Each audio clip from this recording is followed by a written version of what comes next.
आत्माओं का झुंड बेहोश आर्य को नदी के बीचों बीच पड़े बड़े से पत्थर के ऊपर बांधकर उसके शरीर से बंधी प्राचीन किताब को अपने साथ ले जाते हैं।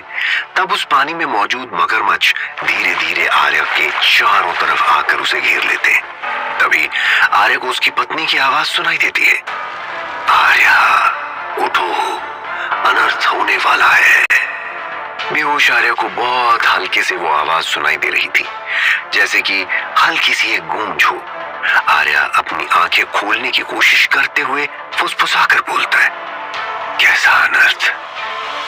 आर्य की पत्नी गुस्से में चिल्ला उठती है, आर्य, सवाल जवाब करने का वक्त नहीं है, उठो। ये सुनते ही आर्य झट से अपनी आंखें खोलता है। तभी उसे महसूस होता है कि कोई जोर से उसका पैर पकड़कर खींच रहा है।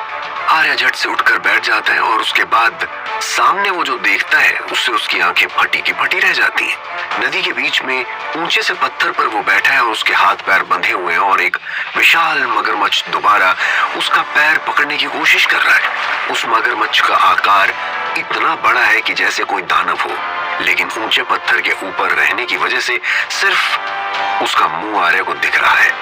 आर्य डरते हुए कहता है, इतना बड़ा मगरमच्छ, अगर मैं नहीं उठता तो सच में ये मुझे खींच कर निकल लेता। आर्य चारों तरफ देखने लगता है, लेकिन दूर दूर तक उसे किनारा नहीं दिखता। वो मन ही मन सोचने लगता है, आखिर ये नदी है या सागर? आर्य नीचे पानी में देखकर हैरान रह जाता है। पानी में एक नहीं बल्कि कई सारे बड़े मगरमच्छों ने उसे घेरा हुआ है। आर्य परेशान होकर कहता है, इतने सारे मगरमच्छों के चंगुल से मैं खुद को कैसे बचाऊं, वो भी जब मेरे हाथ पैर बंधे हुए? तभी उसे अपने अंदर अपनी पत्नी की आवाज का ध्यान आता है। वो मन ही मन में कहता है, जिससे मैं प्यार तक नहीं करता उससे कैसे मदद मांगू? आर्य अपने सर को दोनों तरफ हिलाते हुए कहता है, मुझे खुद कोशिश करनी होगी यहां से निकलने की।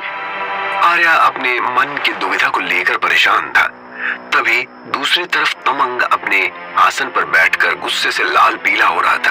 प्राचीन किताब के बारे में उसे पता चल गया था कि वो किताब अब आर्य के पास है। ये सोचकर तमंग गुस्से से चीख उठता है, आर्य, मेरे हाथों से अब तुम्हें कोई नहीं बचा सकता। तुम मुझसे कितना भी दूर जाओ, तुम्हारी जान मेरे हाथों जानी पक्की है। तमंग के चेहरे पर शैतानी हंसी आ जाती है। वो जोरदार ठहाका लगाकर अपनी बहन को बुलाता है, आओ मेरी बहन शेष सर्पणी, मुझे आर्य के परिवार के पास ले चलो। तभी तमंग के सामने एक बड़े से सर्प के रथ जैसी उसकी बहन आकर खड़ी हो जाती है। तमंग उसके ऊपर बैठकर आदेश देता है, चलो शेष सर्पणी, मुझे शियालकोटी गांव में ले चलो। वो गांव जहां आर्य के अंत की शुरुआत होने वाली है। उसका आदेश पाते ही उसकी बहन उड़ने लगती है और आर्य के गांव में उसके घर के एकदम सामने जाकर रुकती है। शेष सर्पणी के उतरते ही जमीन, पेड़ पौधे, घर सब कुछ हिलने लगते, जैसे गांव में भूचाल आया हो। घर के अंदर रेखा और उमंग उस वक्त खाने के लिए बैठे थे। जमीन के हिलने से वो दोनों भी डर जाते हैं और डरी हुई रेखा उमंग से पूछती है, ये क्या हो रहा है? क्या भूचाल आया है? उमंग भी हैरान होकर कहता है, लगता तो यही है, लेकिन उमंग की बात खत्म भी नहीं हो पाती कि तभी तेज हवा से घर का दरवाजा जोर से खुलता है और तमंग गुस्से से चीखकर उमंग को पुकारते हुए कहता है, उमंग, क्या कायरों की तरह घर में छिपा बैठा है? अपने बच्चे की रक्षा करना चाहता है तो भी मारा।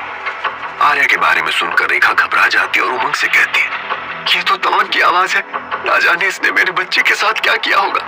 रेखा और उमंग दोनों घर से बाहर आ जाते हैं और तमंग उन लोगों को तुरंत अपनी जादुई रस्सी से जकड़कर कहता है, घर से निकलकर तुम दोनों ने बहुत बड़ी गलती कर दी। रेखा और उमंग को महसूस होता है कि सच में वो लोग अगर घर के अंदर रहते तो तमंग कुछ कर नहीं सकता था, क्योंकि वो घर तंत्र से बंधा हुआ था जिसके अंदर कोई भी बुरी शक्ति घुस नहीं सकती थी। उमंग अपनी गलती पर पछताते हुए कहता है, तो फिर ये तुम्हारी चाल थी हमें पकड़ने के लिए? आखिर आपने हमें क्यों पकड़ा है? तमंग गुर्राता हुआ कहता है, तेरे बेटे की वजह से आज तुम लोगों की ये हालत है। अगर उसने मेरी बात मान ली तो तुम लोग आजाद हो जाओगे। ये बात सुनकर रेखा चीखते हुए कहती है, कभी नहीं, मेरा बेटा शियालकोटी का आज्ञाकारी है, वो कभी किसी शैतान की बात नहीं सुनने वाला। रेखा की बात सुनकर तमंग का गुस्सा और बढ़ जाता है। वो गुस्से से रेखा और उमंग को और भी कसकर रस्सी से जकड़ने लगता है। रेखा और उमंग दर्द के मारे चीखने लगते हैं। उन दोनों की दर्द भरी आवाजें सुनकर तमंग खुश होते हुए अपने चेहरे पर शैतानी हंसी लाकर कहता है, अब तुम दोनों तभी मेरे हाथों से बच पाओगे जब तुम्हारा बेटा आकर मेरी बात मानेगा। ये बात कहकर तमंग सरपणी पर बैठकर आसमान में उड़ने लगता है और नीचे रस्सी से बंधे रेखा और उमंग झूलने लगते हैं। झूलते झूलते उमंग विनती करता है, हमें छोड़ दो और कितने पाप करोगे तुम। लेकिन उसकी किसी भी बात पर तमंग ध्यान नहीं देता। मारी झापी गांव के आसमान पर यह नजारा देखकर गांव वाले हैरान हो जाते हैं और अफसोस करते हुए कहते हैं, अगर पहले ही ये लोग हमारी बातें मानकर गांव छोड़कर चले गए होते तो आज ये दिन नहीं देखना पड़ता। उधर नदी के बीच में मगरमच्छों से घिरा हुआ आर्या अपने हाथ और पैरों से रस्सी खोलने में जुटा हुआ है। बहुत कोशिशों के बाद भी वो कुछ भी नहीं कर पा रहा है। मगरमच्छ उसे खाने की कोशिश में नीचे उछल रहे हैं। तभी आर्या को फिर से अपनी पत्नी की आवाज सुनाई देती है, आर्या, अपनी माँ और पिताजी को बचाओ। आर्या चौंक उठता है, माँ, पिताजी, उनको क्या हुआ? वो आवाज कहती है, उनको तमंग ने बंदी बना लिया है। आर्या चौंकते हुए परेशान होकर पूछता है, बंदी बना लिया? लेकिन क्यों? उसकी तो दुश्मनी मुझसे है। आवाज बोलती है, वो शहर आकर तुम्हें नहीं पकड़ पाएगा, इसीलिए तुमसे प्राचीन किताब हासिल करने के लिए ये उसकी एक और घिनौनी चाल है। प्राचीन किताब की बात होते ही आर्या झट से अपने कमर की तरफ देखते हुए कहता है, प्राचीन किताब तो मैंने यही बांधी थी, कहाँ गई वो किताब? उसकी पत्नी की आवाज कहती है, रुद्र जाति की आत्माएं तुम्हें यहाँ बांधकर वो प्राचीन किताब ले गई हैं। आर्या निराश होकर कहता है, अब मैं क्या करूं? उसकी पत्नी की आवाज कहती है, तुम्हें उस प्राचीन किताब को रुद्र जाति से लाकर अपने माँ पिताजी को बचाना होगा आर्या। आर्या सोचने लग जाता है कि वो एक साथ इतने काम कैसे कर पाएगा। कैसे एक ही साथ वो खुद को इस नदी और मगरमच्छों से बचाएगा और रुद्र जाति से किताब वापस लेकर अपने माँ और पिताजी को बचाने के लिए गांव जाएगा। आखिर एक साथ इतने सारे काम करने में उसका तो समय भी बहुत लग जाएगा। तब तक अगर तमंग ने माँ पिताजी को कुछ, अपनी सोच से ही आर्या के रोंगटे खड़े हो जाते हैं। वो पूछता है, कैसे कैसे इतने कम समय में मैं इतने काम एक साथ करूंगा? मुझे ये सब करना है, इतना तो पता है, लेकिन कैसे? तभी आर्या देखता है कि सामने से एक मगरमच्छ पत्थर के ऊपर चढ़ने की कोशिश कर रहा है। वो एकदम परेशान होकर देवी श्यालकोटी को याद करते हुए कहता है, मुझे किसी भी कीमत पर यहाँ से निकलना होगा, तभी मैं सारे काम कर पाऊंगा। हे श्यालकोटी माँ, मुझे शक्ति दो, यहाँ से निकलने में मेरी मदद करो। तभी उसके अंदर से उसकी पत्नी कहती है, प्रेम हो ना हो, मुझे श्यालकोटी माँ ने ही तुम्हारी पत्नी बनाया है। तुम्हारी रक्षा करने के लिए मैं हूँ आर्या। तुम बस याद करो कि तुम्हारे दादाजी ने तुम्हें तंत्र के अलावा क्या क्या सिखाया है। उसकी बात सुनकर आर्या दिमाग पर जोर डालता है। तभी उसे दादाजी के सिखाए हुए जंगल के नियम याद आते हैं और वो खुश होकर कहता है, तुम्हारा बहुत बहुत धन्यवाद। अब मुझे पता है इन मगरमच्छों को भगाने के लिए मुझे क्या करना है। आर्या अपने हाथ पैरों में बंधी हुई रस्सी को पत्थर पर घिसना शुरू करता है, लेकिन रस्सी नहीं टूटती। तभी वो देखता है कि एक मगरमच्छ पत्थर के ऊपर चढ़ने लगा है। आर्या और जोर से रस्सी को पत्थर पर घिसना शुरू कर देता है, जिससे उसके हाथों से खून बहने लगता है। खून की खुशबू से वो मगरमच्छ पागल हो जाता है और वो पत्थर पर चढ़कर आर्या की तरफ हमला करने के लिए अपना मुंह खोलता है। ठीक उसी वक्त आर्या के हाथ की रस्सी खुल जाती है। जैसे ही वो मगरमच्छ आर्या को खाने के लिए उसकी तरफ लपकता है, उसी वक्त आर्या एक बड़ा सा पत्थर उसके मुंह में डाल देता है, जो मगरमच्छ के गले में जाकर अटक जाता है, जिससे कि वो मगरमच्छ दर्द से छटपटाना शुरू कर देता है। उस मगरमच्छ को देखकर आर्या चैन की सांस लेकर कहता है, बाल बाल बच गया। इतना सुनते ही उसकी पत्नी ताना मारने वाले अंदाज में कहती है, अभी तुमने सिर्फ एक मगरमच्छ को मारा है आर्या, नीचे पूरी फौज है।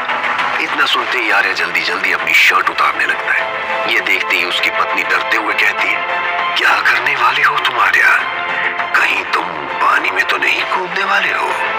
आर्या हंसते हुए बोलता है, चिंता मत करो, तंत्र के अलावा भी मैंने जंगल में रहने के कई तरीके सीखे हैं। आर्या अपने पैरों को भी खोल देता है और उन रस्सियों को इकट्ठा करके उन पर बड़े से पत्थर बांध लेता है। अपनी शर्ट को दो हिस्सों में फाड़कर आर्या उसके ऊपर लपेट देता है। वो पत्थर को घिसकर उस शर्ट पर आग लगाने की कोशिश करता है, लेकिन शर्ट गीली होने की वजह से आग नहीं जल रही थी।